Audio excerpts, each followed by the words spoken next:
Now that we understand the 4 pillars of consumer psychology and the levers that influence if someone makes a purchase, let's understand the types of consumers that are out there. And keep in mind, this is another conceptual framework, so we're gonna rely on some generalizations, but I found it very effective as I've decided upon my e-commerce strategy.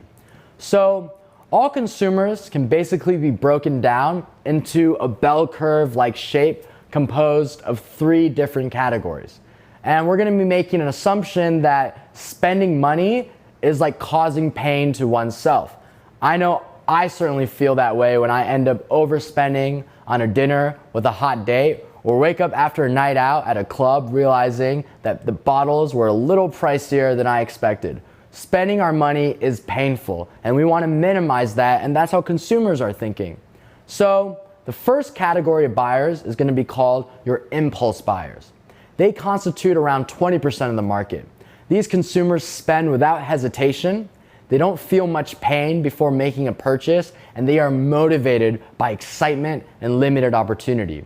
They need minimal convincing to make a purchase. Just the thrill of a new opportunity to purchase something that interests them is often enough to get them to put in that credit card number onto your website. Again, these guys are impulse buyers. The second category is gonna be where most people are. This is about 60% of the market, and we're gonna call these guys average buyers. These consumers spend after moderate consideration. They will sometimes consider other alternatives and decide which one is best. They know what their budgets are and feel moderate pain prior to purchase, while impulse buyers felt no pain. They're gonna buy something when they feel that the value justifies the price, but they're not overly cynical and they're not overly skeptical. These consumers aren't just motivated by excitement and opportunity in the same way impulse buyers are. These consumers also consider facts and information. Now, the final category is going to be skeptical buyers, and they constitute 20% of the market as well. These are your stingy, frugal individuals that can't imagine anything worse than spending their money in the wrong way. These consumers assume the worst and like to hang on to their money.